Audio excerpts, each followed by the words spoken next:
jihad meet prisoners there.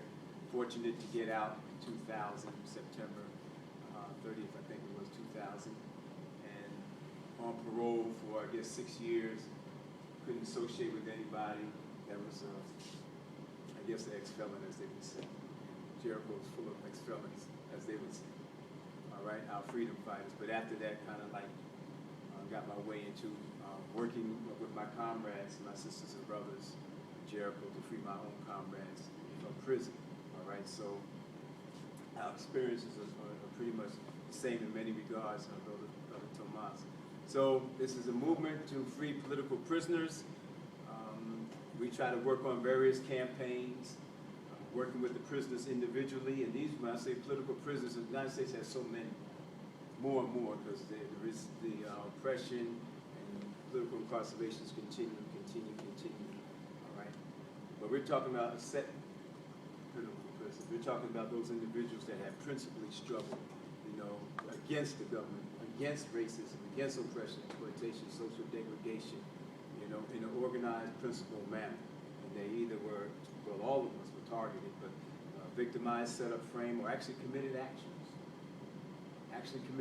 These are our Nelson Mandelas. These are our freedom fighters that are in prison.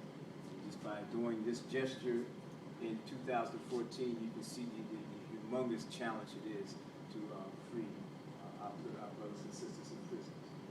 They picked up pieces, arms, just like Nat Turner would have and did do. It's like Harriet Tubman to change our situation. Okay. I am the chairperson of Jericho, and we have Jericho members, the whole room. Two sisters here. Surrounded. Preaching to the choir, so I'm like, next song I like to sing is. That's why I said it was short. No, but it's good, because so good to have a reminder and an encouragement and an inspiration, a lot of that comes from just internally within ourselves. And like Tomas said, our attitudes and how we feel, our spiritual essence of being, to buoy ourselves up. And of course, we can bring that to each other, by championing ourselves and applauding ourselves and celebrating ourselves. And in this particular case today, we want to celebrate the freedom and liberation of our dear sister Assata Shakur, who has been granted political asylum in Cuba by Fidel Castro, and much to the chagrin of the United States government, because the United States government is the only country on the planet that can grant anyone asylum. And I think it's interesting to note, I was going to ask maybe Brother Najee and Seema maybe to do a check one time, if you will, just how many individuals from other countries that may be mass murderers and reactionaries that's been granted political asylum and reside right here, not right here, but in the Commonwealth of Virginia. I live in Richmond, this area right here. But I think we'd be surprised.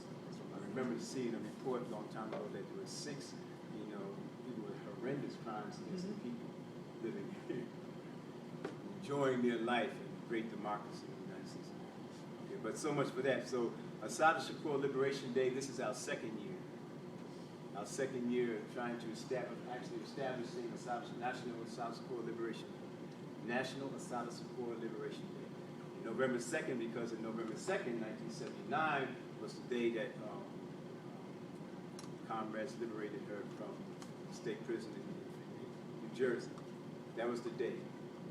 The reason that the idea came about celebrating, which in fact people in New York, comrades in New York, were already having their freedom dance for her.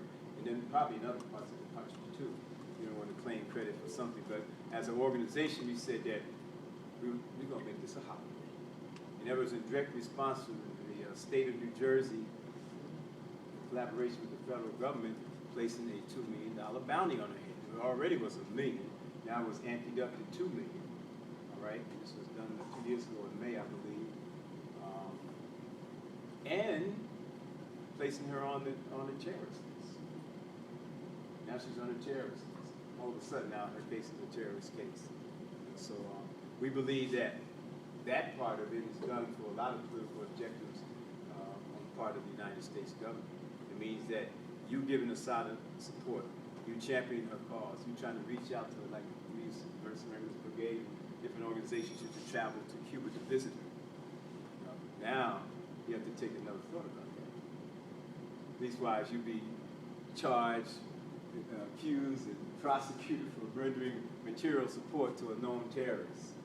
And pretty soon, many more people that haven't been classified as terrorists will be terrorists, and then you have to refactor, reconsider how we're going to strategically give support to our comrades, and all of a sudden they're terrorists. We have our lawyers to make sure that we can work our way around that so we can gingerly, because it's a different terrain in 2014. This is how it was back in the late 1960s and 70s. Right? So we were actively fighting, and things were quite different as far as the government response. The government response has always been repressive. There's always been resistance against freedom and change like that.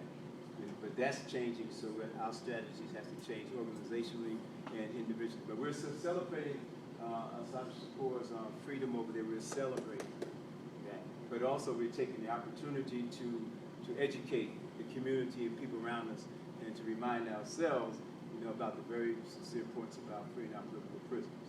Because we have to make that connection. So our political prisoners, stemming back from the 60s and the 70s, some throughout the 80s with the NIAC thing going on there, all right? So now we establish this historical connection. It's important to establish this historical connection with struggles, liberation struggles. I don't say the past, but I don't mean so far past, but there is a connection. Dating all the way back since the first slave arrived in the United States, since the first incursion by imperialists from different countries, Europe and wherever, all right, then enslaved and oppressed, the native peoples that are already living. So to make that connection here to this day, it's important to keep that connection so we don't lose that root, all right? So we don't think that we are reinventing the world, the wheel, but that has always been going on, and we can gain strength from that, all right? So I'm standing here now, and Kalima's gone, but let's imagine her sitting here with our beautiful young children and make another connection so that we can pull from our past, looking to our future, which they are our future leaders, and bringing this all together in educational form so we can understand what has happened, so we can better see where to go. So we're making that connection of our freedom fighters. We cannot abandon our soldiers in prison. We cannot abandon our soldiers. What country does that? This country. They may. It's a political group. Who does that? You look through the history of people fighting wars, and getting their captives back. That's what we're doing. We were fighting a war, and we still are fighting a war. It's important to let people know how this war started, why it exists, what's going on, who are the players in this, who are our freedom fighters, bringing up to speed right here, and make sure that our future knows about that, so that they can pick up the torch when we ourselves, in one way, fashion, or form, be our own demise, that the flame doesn't extinguish. So we're here today to celebrate that, and we want to build on that. The charge for everybody here, National Cyber Support Liberation Day, is to make this a holiday and make the world recognize it. And we're building it as an organization we have talked about as far as reaching out to establishment, media, regardless of what their response. So there's no response. There's no response. But as the people build this movement, there is a response. We want to make this a national holiday for all people to recognize and respect. So we want to value the fact that we're sitting here today, and we are consistent to that. Now it's lit. We're lighting that flame. What is it? You have to. And now it's lit. You see what I'm saying? But we never did any of that. You can be sure that it would never be lit. All right, so it takes that type of action. And that thing, the piece that you read. That was beautiful. Yeah, that's stepping back to the day where where we were just struggling, not with any intention of being on the front page of anything, not being on any banner, or taking any revolutionary celebrity status. No revolutionary celebrity status. It was just all about the grunt work, just doing the work, because you was in the heat of the moment. It was in the heat of the moment.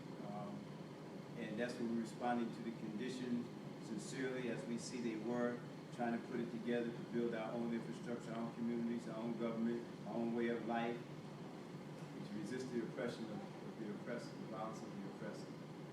So we're going to guard against the photo op days that we live in now, with speaking engagements, because that's what the struggle is pretty much now. And that's not to say that's not important. We just recognize who we are. Emails, seminars, jihadists up there talking. All my things. You see what I'm saying?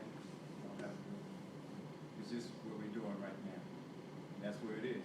So that's what it is, and we have to be sincere and effective about it, diligent about it, and make the thing work. Appreciate everybody being here. I think that's my 10 minutes. And Right, we'll cue up the movie.